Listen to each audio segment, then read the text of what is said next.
ఇవాళ నేను ఒక 3 టాపిక్లు మీ ముందుకు తెస్తా. ఫస్ట్, తెలంగాణ రాష్ట్రంలో సర్పంచ్ ఎన్నికల నోటిఫికేషన్ అంశం వచ్చింది. సో మనకు గతంలో కేసీఆర్ సీఎం కాకముందుకు 34% రిజర్వేషన్ బీసీలకు దక్కింది. కేసీఆర్ సీఎం అయిన తర్వాత 23కు తెచ్చిండు దాన్ని. ఇప్పుడు రేవంత్ రెడ్డి సీఎం అయిన తర్వాత ఇప్పుడు 17కు వచ్చింది. రాను రాను రాజుగుర్రం కంచెరగాడిది అయినట్టుగా తెలంగాణ రాష్ట్రంలో బీసీల రిజర్వేషన్ను ఇంత 17కు తెచ్చిపెట్టారు. సర్పంచ్ ఎన్నికలలో ఏ జిల్లాలో ఎన్ని సీట్లు బీసీలకు దక్కినాయి, ఎంత శాతం రిజర్వేషన్ బీసీలకు దక్కింది, బీసీల ముంగట్టున్నటువంటి ఆప్షన్లు ఏంటి, ఇవి 1-2 అంశాలు మీతో షేర్ చేసుకుంటా. ఇది బీసీలకు ఘోరంగా మోసం చేసిన కాంగ్రెస్ బీసీలను 42% కాదు, కేవలం 17% మాత్రమే. వీళ్ళు ఏమన్నారు, 42% రిజర్వేషన్ ఇస్తామని చెప్పారు. ఇప్పుడు రిజర్వేషన్ ఎంత మిగిలిందిరా అంటే 17.087% మిగిలింది. మొత్తం తెలంగాణ రాష్ట్రంలో ఉన్నటువంటి 31 జిల్లాలు, అంటే హైదరాబాదు, మేడ్చల్ ఇవి కావు, ఎందుకంటే ఇక్కడ గ్రామ పంచాయతీలు ఉండేవి కాబట్టి 31 తీసుకుంటే, ఆదిలాబాద్ జిల్లాలో మొత్తం 473 గ్రామ పంచాయతీలు ఉంటే 23 గ్రామ పంచాయతీలు బీసీలకు ఇచ్చారు. అంటే 4.8%. బీసీలు సోదరులారా మీరు వినాలా. ఇక రెండోది, భద్రాద్రి కొత్తగూడెంలో 471 గ్రామ పంచాయతీలు ఉంటే ఒక్కటి కూడా బీసీ సర్పంచ్కి ఇవ్వలే. బీసీలకు రిజర్వేషన్ 0 రిజర్వేషన్. హనుమకొండలో 210 గ్రామ పంచాయతీలు ఉంటే హనుమకొండ జిల్లాలో 45 బీసీలకు ఇచ్చారు, అంటే 21%. జోగులాంబ గద్వాల జిల్లాలో 255 గ్రామ పంచాయతీలు ఉంటే 70 బీసీలకు ఇచ్చారు. ఇక జగిత్యాలలో 385 గ్రామ పంచాయతీలు ఉంటే 98 ఇచ్చారు. ఇక్కడ జనగామలో 280 గ్రామ పంచాయతీలు ఉంటే 16% బీసీలకు వచ్చింది రిజర్వేషన్, 16. జయశంకర్ భూపాలపల్లి జిల్లాలో 248 గ్రామ పంచాయతీలు ఉంటే కేవలం 18% మాత్రమే బీసీలకు రిజర్వేషన్, కేవలం 18. ఇక కామారెడ్డి జిల్లాలో 532 గ్రామ పంచాయతీలు ఉంటే 23% ఇచ్చారు. కరీంనగర్లో 318 గ్రామ పంచాయతీలు ఉంటే 84 ఇచ్చారు. కొమరంభీం ఆసిఫాబాద్లో 335 గ్రామ పంచాయతీలు ఉంటే 20 ఇచ్చారు బీసీలకు, 335లో 20. ఖమ్మంలో 571 గ్రామ పంచాయతీలు ఉంటే 54 బీసీలకు ఇచ్చారు. మహబూబాబాద్లో 482 గ్రామ పంచాయతీలు ఉంటే 19 గ్రామ పంచాయతీలు బీసీలకు ఇచ్చారు. మహబూబ్ నగర్లో 423 ఉంటే 26 గ్రామ పంచాయతీలే బీసీలకు ఇచ్చారు. ఇక్కడ మంచిర్యాలలో 306 గ్రామ పంచాయతీలు ఉంటే 23 మాత్రమే బీసీలకు ఇచ్చారు. ఇందులో ఈ 12,735లో 42% ఎంతనో చూసి మంచిర్యాలలో 306 ఉంటే 23 ఇచ్చారు. మెదక్లో 492 గ్రామ పంచాయతీలు ఉంటే 108 ఇచ్చారు. ములుగులో 146 గ్రామ పంచాయతీలు ఉంటే 5 బీసీలకు ఇచ్చారు. ఇక్కడ నాగర్ కర్నూలులో 460 గ్రామ పంచాయతీలు ఉంటే 61 ఇచ్చారు. నల్గొండలో 869 గ్రామ పంచాయతీలు ఉంటే 139, అంటే 15% కూడా బీసీలకు రాలే. నారాయణపేటలో 272 ఉంటే 72 బీసీలకు ఇచ్చారు. నిర్మల్లో 400 గ్రామ పంచాయతీలు ఉంటే 72 ఇచ్చారు. నిజామాబాద్లో 545 గ్రామ పంచాయతీలు ఉంటే 125 బీసీలకు ఇచ్చారు. పెద్దపల్లిలో 263 గ్రామ పంచాయతీలు ఉంటే 69 బీసీలకు ఇచ్చారు. రాజన్న సిరిసిల్లలో 260 గ్రామ పంచాయతీలు ఉంటే 56 బీసీలకు ఇచ్చారు. రంగారెడ్డి జిల్లాలో 526 గ్రామ పంచాయతీలు ఉంటే 92 బీసీలకు ఇచ్చారు. సంగారెడ్డి జిల్లాలో 613 ఉంటే కేవలం 19%, 20% సీట్లు కూడా బీసీలకు దక్కలే. సిద్దిపేటలో 508 ఉంటే 136 ఇచ్చారు, అక్కడ 26%. సూర్యాపేటలో 486 గ్రామ పంచాయతీలు ఉంటే కేవలం 66, అంటే 13% మాత్రమే బీసీలకు రిజర్వ్ ఇచ్చారు. వికారాబాద్లో 594 ఉంటే 107 మాత్రమే ఇచ్చారు. వనపర్తిలో 268 ఉంటే 63 మాత్రమే ఇచ్చారు. వరంగల్లో 317 ఉంటే 47 మాత్రమే ఇచ్చారు. యాదాద్రి భువనగిరిలో 427 గ్రామ పంచాయతీలు ఉంటే 105 ఇచ్చారు. ఈ మొత్తం చూస్తే 12,735 గ్రామ పంచాయతీలు. 12,735 గ్రామ పంచాయతీల్లో బీసీలకు ఇచ్చిన ఎన్ని అంటే 2,176. ఇక్కడ తెలంగాణ రాష్ట్ర ప్రభుత్వం మొన్న తీసుకొచ్చినటువంటి జీవో ఉంది కదా, జీవో 46, జీవో 46 బీసీలకు మేము రిజర్వేషన్లు పెంచము, మీరేం పీక్కుంటారో పీక్కోరని మొన్న రేవంత్ రెడ్డి విడుదల చేసిండు కదా. బీసీలారా మీరు ఏం చేసుకుంటారో చేసుకోర్రా, మీ బతుకులు గింతేరా అని ఇచ్చిండు కదా. జీవో 46 ప్రకారం ఏం చెప్పిండు జీవోలో? 23% రిజర్వేషన్, 23% రిజర్వేషన్ బీసీలకు అని చెప్పిండు. 42 బీకింది ఎప్పుడో, 42 దాన్ని సమాజ్ చేసిండు జానారెడ్డి. ఈ దుర్మార్గమైన రెడ్లంతా కూడా సమాజ్ చేసి 42 బీకింది.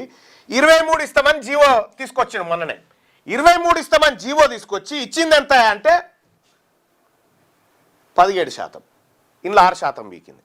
అంటే ఈ దొంగలకు, ఈ రెడ్డి ప్రభుత్వానికి, అగ్రవర్ణ ప్రభుత్వానికి బీసీలకు రిజర్వేషన్ ఇవ్వడానికి ఇష్టం లేదు. బీసీలకు రిజర్వేషన్ ఇవ్వడానికి ఇష్టం లేదు వీళ్ళకు. కొద్దిగా ఎవరో ముఖ్యమంత్రి ప్రాతినిధ్యం వహిస్తున్నటువంటి వికారాబాద్ జిల్లాలోనే 18% దాటలే బీసీల రిజర్వేషన్. వీళ్ళతోటి అయితే అదే ఈ రెడ్లు మనకు పెడతారు. ఏక్ నంబర్ చోర్లే వీళ్ళు. కండ్ల ముంగట లెక్కలు కనిపిస్తున్నాయి కదా, ఇవి నా లెక్కలు కాదు కదా, సర్కార్ లెక్కలే, సర్కార్ గజెట్ ఇచ్చిన లెక్కలు ఇవన్నీ.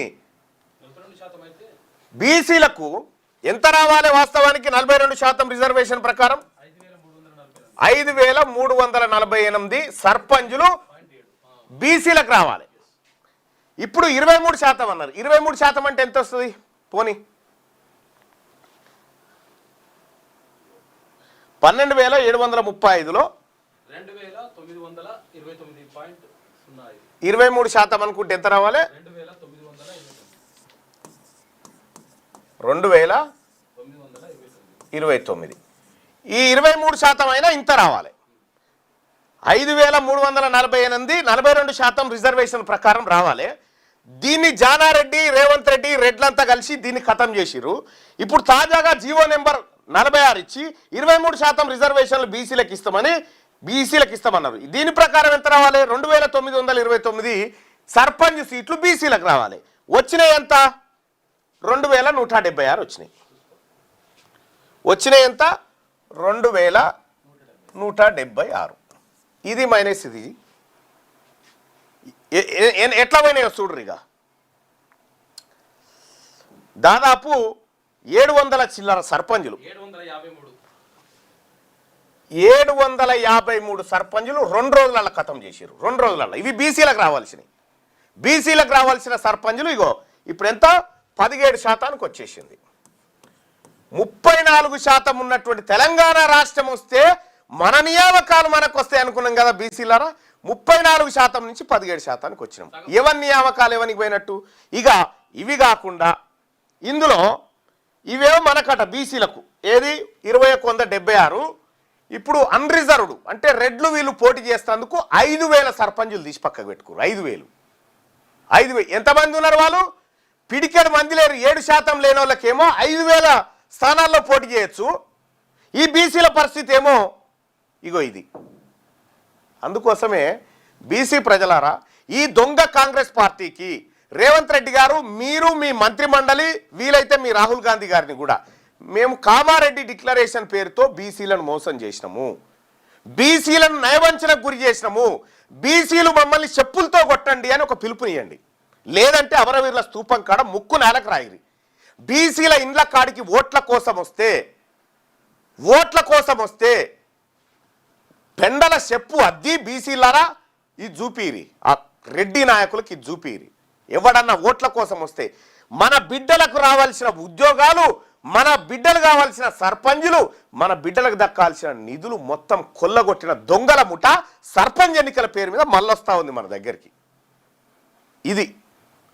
ఇది సర్పంచ్ ఎన్నికలలో బీసీలకు జరిగిన మోసం. అందుకోసమే తెలంగాణ రాష్ట్రంలో ఉన్నటువంటి బీసీ బిడ్డలారా, మీరు ఎక్కడైతే ఎన్నికలలో లోకల్ బాడీ ఎన్నికల్లో పోటీ చేస్తా ఉన్నారో తెలంగాణ రాజ్యాధికార పార్టీ మీకు అండగా ఉంటుంది. ఈ రాబోతున్నటువంటి సర్పంచ్ ఎన్నిక ఇది సర్పంచ్ ఎన్నిక కాదు, రెడ్లకు మనకు మధ్యలో జరుగుతున్న యుద్ధం. మనకు 42% రిజర్వేషన్ ఇయ్యకుండా కోర్టులో కేసేసి అడ్డుకొని పాలాభిషేకాలు స్వీట్లు పంచుకున్న రెడ్లకు కడుపు మాడిన బీసీలకు మధ్య జరుగుతున్న యుద్ధం ఇది. వీళ్ళకు మనకు మధ్యలో గీత. మీ ఓట్లే వద్దు పోరి, మాకు మీ ఓట్లే వద్దు, రెడ్ల ఓట్లే వద్దు. మీకు దమ్ముంటే రెడ్లు ఈ మాట చెప్పురు, బీసీల ఓట్లు మాకు వద్దని చెప్పురు. మీరు నిజంగా మనగాలే అయితే ఈ బీసీలు లేకుండా సింగిల్ వార్డు మెంబర్ గెలువురు మీరు చూద్దాం. ఇవి సర్పంచ్ ఎన్నికలు కావు, ఇవి రెడ్లకు వెలమలకు బీసీలకు మధ్య జరుగుతున్న యుద్ధం. ఇది రెడ్లు వెలమలు ఒకవైపు ఉంటే బీసీలు మరోవైపు ఉండి చేస్తున్న యుద్ధం. ఇది రాజకీయ యుద్ధం, ఇది ఆత్మగౌరవ యుద్ధం. బీసీ పుట్టుక పుడితే మన శరీరాల్లో బీసీ రక్తం ప్రవహిస్తే బీసీ తల్లి పాలు దాగి పెరిగినటువంటి శరీరాలు మన అయితే ఈ యుద్ధంలో మనం గెలవాల్సిందే. ఇంత దొంగల ఒక్కడన్నా మాట్లాడా? బీసీల రిజర్వేషన్ పోయిందని చెప్పి ప్రకటన చేసిండా ఎవడన్నా? మేమిస్తున్న 42% రిజర్వేషన్, పాలాభిషేకాలు, గజం గజం ఎగిరి దుంకి ఒక ఆమె బుక్క గులాలు చల్లుకొని ఇవాళ మళ్ళీ జయలలిత రూపంలో తిరుగుతూ ఉందో ఆమె. వాహ్, ఏమి డ్రామాలు, ఏమి యాక్టింగ్లు. ప్రజలారా, ఈ దొంగలు మనకెన్నడూ కూడు పెట్టరు. ఈ దొంగలను ఈ రాష్ట్రం నుంచి తరిమి కొట్టాల్సిందే, వీళ్ళని రాజకీయ సమాధి చేయాల్సిందే. ఇది ఒక్కటే మన ముంగట్టున్నటువంటి ఆప్షన్. ఏ పార్టీ నుంచి అని కాదుగా, నువ్వు బీసీగా పోటీ చేయి, నువ్వు బీసీగా పోటీ చేయి. ప్రతి అన్రిజర్వ్డ్ జనరల్ స్థానం, ప్రతి జనరల్ స్థానంలో బీసీలారా, ఎస్సీలారా, ఎస్టీ సోదరులారా మీరు పోటీ చేయండి. మీరు నామినేషన్ ఎయిరిగా రెడ్లు, మీరు రెడ్లు నామినేషన్ ఎయిరి చూస్తాం. అధికారులు మీ సమస్యలు పట్టించుకోవట్లేదా? నెలల తరబడి మిమ్మల్ని ఇబ్బంది పెడుతున్నారా? మీ సమస్యకు ఎవరు స్పందించట్లేదా? సమస్య ఏదైనా ఎక్కడి నుంచైనా వెంటనే క్యూన్యూస్ కాల్ చేయండి. మీ తరఫున మేం బాధ్యత తీసుకుంటాం. కాల్ చేయాల్సిన ఫోన్ నెంబర్ 8499019921. పబ్లిక్ వాయిస్, సామాన్యుడి ప్రశ్నాస్త్రం. ప్రతి గురువారం ఉదయం 10 గంటలకు మీ క్యూన్యూస్ హెచ్డీలో నవంబర్ 6 నుంచి ప్రారంభం.